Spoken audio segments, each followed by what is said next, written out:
Welcome to Transforming Human Consciousness. I'm Keivan Geola, your host, and this program is sponsored by the Spiritual Assembly of the Baha'is of Claremont. We know that racism is the most challenging and vital issue facing the United States. Baha'is believe that education in the principle of the oneness of humanity is the shortest route out of poverty and prejudice.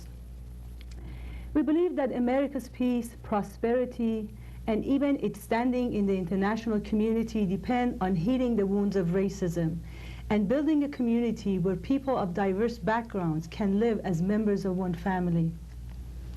Baha'is believe that no serious attempt to set human affairs aright, to achieve world peace, can ignore religion. And we believe that materialistic ideals have failed to satisfy the needs of humankind. And a fresh effort must now be made in order to find solutions to the agonizing problems of our families, our communities, our nation, and actually our planet. The goal of this program is to appeal to the individual Americans, because the transformation of a whole nation ultimately depends on the initiative and change of character of the individuals who compose it. To help us accomplish this goal, we offer the unique teachings of the Baha'i Faith and the empowering example of the Baha'i community that has been a unified yet diverse community and has over a century of experience in building models of unity. In this series, we hope to draw on the example, talents of people of all ages, cultures, religions, races, who support the spiritual principle of the oneness of humanity. We hope to empower and encourage each and every one of you and invite you to join us in releasing the inherent potentialities of the age we live in, welcoming the age of the oneness of humanity. I have a very distinguished, indeed a distinguished guest with me here today, Chuck Moore, who is the coordinator of the outreach program of many universities in the band, and right now at Cal State Fullerton. But that is really not what Chuck is here for. I think what he's here for is the example of his life, not so much his long list of credentials and achievements, but the effort and the self-made person that he is, the gem that has been polished and come out as a result of the efforts and struggles of him and also community and the family that has made Chuck Moore what he is right now as an example and a leader and a model for the youth that I have seen. So my question to you is, first of all, welcome. Thank you very much. It's wonderful Pleasure to have be you here, really. And the question is, just for the sake of our understanding, what does an outreach person do? And especially, how does that kind of a work affect the consciousness, the open-mindedness of the people?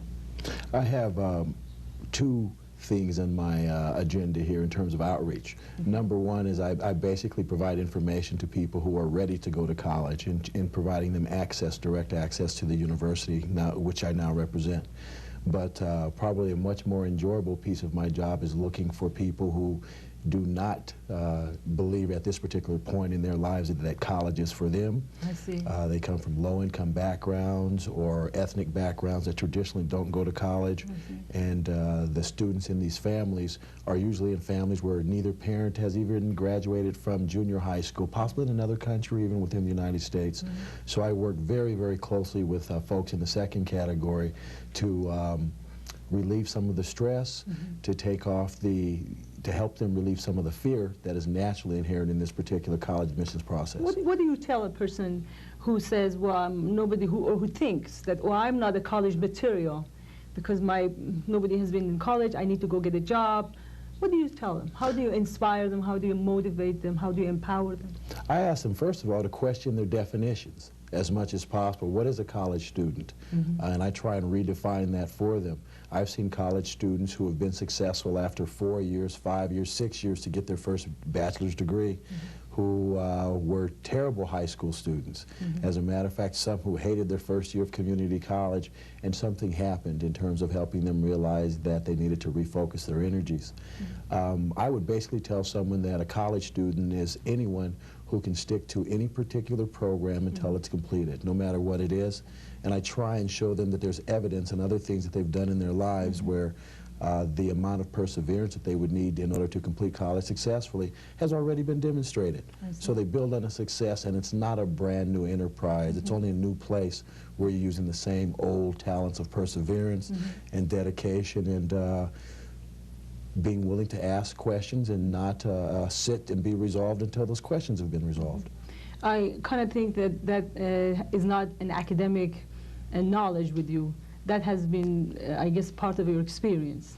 Oh, my experience, God, is long-term. I can think about school being a part of my life ever since I had a consciousness that I was a human being. I mean, at 3 and 4 years old, I was, the 5th person in my family, a mother whose bathrooms even today are stacked with magazines, and there's magazines around the entire house. So I always saw someone reading, and we were always writing letters. People were coming to the house so that my mother or older sister could actually write letters for them or to pay bills for them, but interact with them in places where they felt uncomfortable. So the true value of education was shown to me very, very early in life, and I'd have to say that I was very much inspired by my mother in terms of the formal education that one might get in school. But I want to expand just a little bit, because you said earlier that I am an example of a self-made person, and I think that's one of the biggest misnomers that anyone out there would ever think about me. I've been a product of a family that contributed from both sides. My older siblings, my younger siblings were always pushing for me for whatever reason. They were both making sure that I took care of business. My neighbors, the preacher, the teacher, my coaches, the guy. Whole village was involved. The entire village was involved. I come from a very small town, and I think that's of a benefit here now. Folks who grow up in urban areas don't get to do several things. Like, number one, my family always planted something.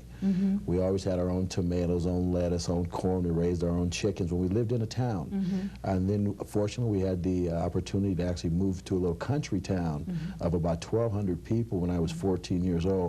And we had 8 acres of alfalfa that myself and 2 brothers were responsible for harvesting each year and selling that, and the products actually went back to the family. And then so it was a very close interaction and the cooperation with the family. Many times. I can remember the entire family of, and I say 9, there were 9 people in my immediate family, but in my neighborhood, there were about 16, 17 kids who were actually my brothers and sisters even today that spent more time at my house than they did at their own. But we would pile into a station wagon and go out into the country after harvest and do the gleaning of the fields. Instead of leaving things to rot on the trees or in the field, we would actually go in and collect it. All of our families would be taken care of, and anything that was left over would go to the church or some other site where folks who needed food would get that directly. So what you're saying is that really there is it's really, that's not a true concept that one thinks ever, that they were self-made. Right, unless you live in an incubator your entire life, you can't be self-made. You've got other people to interact with, and I'm the epitome of many people taking concern for an individual's life, but also I think I was very fortunate. I'm an exception. When I look at all the gentlemen that I went to school with in 8th grade, there's myself and Melvin Harris out of 250 young men that I knew, and it went from kindergarten all the way through to 9th grade. Only 2 of us actually attended at least a community college, and I've been fortunate to go ahead and get a master's degree, so I've exceeded the level that most of my peers at that particular age did. Unfortunately, the majority of them ended up in prison systems, county, state, federal, and that sort of thing. So I've been an exception my entire life, and I think that people have applauded that exceptionality and made sure that there were other good things that went along with being isolated. Do you attribute this to any particular entity or influence or issue that others could look at and say? Definitely. Being in the middle of the family, I was always the observer. I had an older group, 4 older siblings, 3 older sisters and 1 older brother. I could look at their examples. And from their examples, I found many things that I would not do because I could see the outcome of their actions, but I also saw some positive things. I also have a cousin who is my hero. She's an elementary school teacher, has been an elementary school teacher for about 30 years and took an interest in me from the time I was like 9, 10 years old. I always got books, I always got a kind word around Christmas time. There were several people who took it upon themselves to make sure that no matter how difficult things got, that you were nurtured and you were loved and you were guided. Always. And provided for in many, many ways, materially, probably least of all. On an emotional level, I was always supported through the failures, which are the things that we truly learn from. Most people would assume that the good things are what we learn from, but if we look seriously back in terms of our education as people, not just our systematic education in school, but if we look back at the things that are near and dear to your heart, they've normally been spawned from a failure. A test of difficulty. A test of difficulty, and being able to walk past those difficulties, I would say, is the #1 quality that's allowed me to continue despite many of the hardships that I faced. So you were not the kind of person who would be looking at a barrier and say stumbling block. You say a stepstone. I'd say a step, yeah, definitely. Either a stepstone or how can I get around this guy without getting muddy? Okay? Or if I had to get muddy, I'd say I can always wash that mud off and keep on going after that. But I had many, many examples, and I start again going right back to my family. In many ways, we are the epitome of the American, urban, African family, though, with all the hardships that one might have in terms of perseverance. My mother would never let one of us give up. Like, as I said, I can look at my own family and see 2 brothers who have spent time in the penal system, but even now, they've not been allowed to give up by our family, by my mother in particular, and she's still trying to help them turn on whatever that interior valve is that makes you go on your own. That's wonderful. That's wonderful. We are going to take a short break, and then we'll be back, and I think we can continue on some of the wonderful topics that we have to talk about. Please stay tuned, and we'll be back in a few minutes. Welcome back to Transforming Human Consciousness. I'm Kevan Geola, your host, and here today I have with me Chuck Moore. We were talking about different experiences, his insight, and where we're going to go from here. I'd like to ask you, Chuck, is there a particular theme that carries through your life that you feel that has really had an impact, that is a source of energy, a source of inspiration for you? Definitely. I'd have to say probably one of my earliest anecdotes that was passed down to me was that poverty was a state of mind.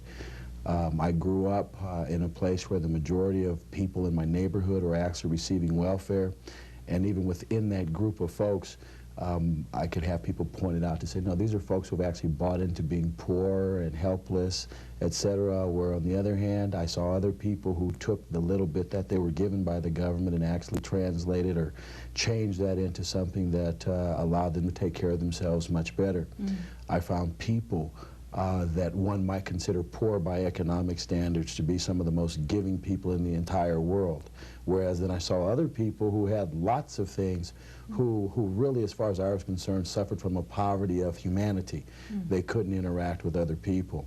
A story that was passed down in terms of the worthwhileness of your efforts, one that I'd like to share with you just real briefly, is there was this old lady that lived around the corner from us. She must have been pushing about 85 years old, and my mother did whatever she could for this lady. Whenever the lady would actually be sick or whatever, my mother would go by, and this was no relation to us. My mother knew her from a long time ago. Well, anyway, this lady every once in a while would give us a big box of rags. And I mean torn up pieces of clothing, cloth, or whatever. And my brothers and I would say, Mom, what you taking that junk for? And she said to us one time, she says, look, you don't know what people truly have in mind when they give you something that you think is useless. I believe she wants to see if we can actually use this junk. And as it turned out, we used those pieces of rags to wash the car, to tie trees up so they'd grow correctly. We use them for flag football. And this went on for about 2 years or so. And at the end of 2 years, it turned out that this lady, at about 87, 88 years of age, really had no one else to share her meager resources with. And she ended up, because my mother would actually take those rags and do something good with them, she ended up buying clothes for many people in the family, but doing whatever she could, excuse me, to make sure that we were all taken care of down the road.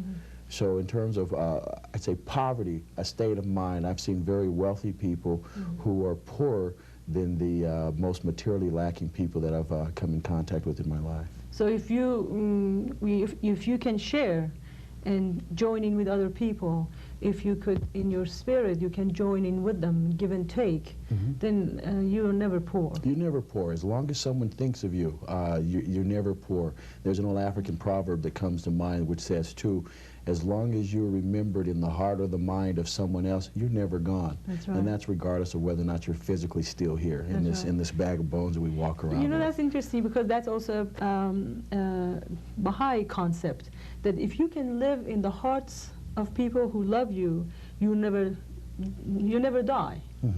Because that's where we really live, in the hearts of people. So if we can make an impact on somebody's heart and soul, then we are everlasting. Right, and then a real light one. I had a wrestler, God, in my senior year, this guy was the biggest character that I've ever met in my life. I know that the first match I had in college, in a wrestling match, I wrestled in college, I wrestled against the state champion. I'm a freshman on the varsity team, and I wrestled against last year's state champion. And he walked up to me and whispered to me before the match, he said, "You don't have to have class to have character, and people remember character more than class." Okay, so I thought, okay, I guess I can expand that side of me. So I didn't care whether or not I won or lost. It was just making sure that I went out there and did the things that I've always practiced doing, and I've tried to make sure that that spills into all other areas of my life. I make sure to acknowledge my strengths and acknowledge the weaknesses as well, but I acknowledge the weaknesses not as weaknesses, just areas that I still need to improve. So I don't ever put a chain on my mind, and I think that's what education can probably do most for folks, and that is teach them that you have to define yourself for yourself within this world out here. If you allow other people to define yourself, you'll always be at a loss. Which also brings me to a new definition of education I think we need to employ in the 90s at all levels, whether it be kindergarten, college, and that is go back to the very origins of the word education, and that's edukare, a Greek word, which means to draw out or to lead out. And I think that if we operate from the premise that everyone has some talent, some value to contribute to humanity, and we work as coaches as opposed to people who have to weed you out of the process and kick you out of school. Exactly. It's a two-way process. To educate means to lead out. That means there's something here already, so I don't have to be an empty vessel with someone pouring all this information into me. Because the traditional form of education means I have all the answers, you don't. Exactly. And I think that that's one of the reasons why we fail many of our citizens. And I don't say, I've never seen a kid fail. Not truly. I've seen systems fail with children, but I've never seen kids themselves fail. This is a fascinating and, they have to look at way it of that looking way. at it. Yeah, and I think we have to look at it that way. I really agree with you, because all children have potential. All children are potentially the light of the world. If only our educational system can bring that shining light out. I agree. And polish it. And not just kids. I think that we also look at education as K through 12, and once you've gotten out of high school, you're out of it. You've been educated, and for many people, learning stops at that point. They get into a rote pattern of doing everything, going to work every day, coming home, maybe doing some gardening, going to sleep, getting up and doing the same thing until the weekend, and they change a little bit. But I think that when we realize that true learning occurs throughout your entire life, and when you stop learning, you actually, you might as well go find a coffin for yourself. If we can actually have people understand that in the new age that will come forth, which is here now already for us, things have changed so much than they existed in the 1920s, 30s, 40s, even the 1960s. And we're going to have to think of a new perspective on how we actually address this thing we call life and education, that you will find that many of us will have many more careers There'll be more than 3 careers. Right now, I'm in the middle of my 4th career, and I believe there are about 4 or 5 left that I still have yet to address, and I want to encourage folks who are in their 60s and 70s to really challenge many of the things that are going on inside their head. Many of us look at conflict as just a violent conflict, and I look at it from an educational point of view, and conflict is when I have new information that contradicts old information, I've got to find out how it fits. And that's the conflict that I want to encourage. I want to question new or old ideals. I want to question old ways of doing things. If you think about it, college has been, and we look at higher education and college going together, but it's been primarily for a very privileged class. And the privileged class has led us to where we are today. And if we continue on the route that we're all today, I don't envision this country nor the world actually being intact as we know it for an additional 10 years. So I'm saying that we need to seriously change how we look at this particular process. For instance, who's to say that a 55-minute period is the best way to learn? That's right. You That's see? a question to ask. Yeah. Who's to say that lecture is the most effective way to learn when we know it's true? It's not true. In all other traditional societies, interaction is the key. But interaction not only with bona fide academic teachers, but my interaction with my elders, whether they be my relatives or not, my interaction with folks who have crafts and skills, all those things are going to have to be reintegrated into a system that existed here before. That's true. And I think that we threw the baby out with the bathwater in this country in many instances when it comes to educating. The classroom, the one-room classroom, where you had teenagers working with the kindergartners. That interaction was a very positive piece. Caring for one another, modeling for each other, learning by teaching one another. And watching kids will always pay much more attention to what you do and watching you do it than they will in terms of what you say. So modeling is really not utilized in our present system of education. In very few cases, right? And it's very rare when you actually see that. I think that if you ask any member of your audience who's actually watching this program to go back and name at least 10 teachers in your entire schooling that seriously impacted you, you'll find 2 or 3 that you still remember. Why do you remember those 2 or 3? And I would believe that they gave you a whole lot more control over what you were going to do. They were actually looking at what value you could contribute to the class as well as to the world and trying to nurture that spirit in you to bring it out and not trying to take the credit themselves for your success. Yes. There's so much, really a lot said in what you just said, which for educators is to look and explore. That is what I feel is called the spiritual education. When you draw from the essence out from the student. And I think that one of the other things that we get very comfortable doing that we don't get past is we normally want to be around folks who agree with us. That's right. And we will normally read information that agrees with our perceptions. And very few of us will read things that actually contradict all the things that we say we believe in. We don't like that question. That questioning is uneasy for us. And to me, that's the essence of life. That uneasiness is when you grow past that. That is a signal of change. And as long as we know that there's oxygen on this earth, there will be change. So that's another then of your positive outlooks, that change is a positive concept rather than something to be afraid of. Oh, you can't stop it, so you might as well learn to harness that and guide it in a way that's productive and fruitful for all the folks who you're concerned with. And I think we also need to expand our concern. As things get very dangerous in our lives, our concern normally shrinks down, when in effect, if we did the opposite, there'd be less violence. Right, you're absolutely right. Which is the example of the body.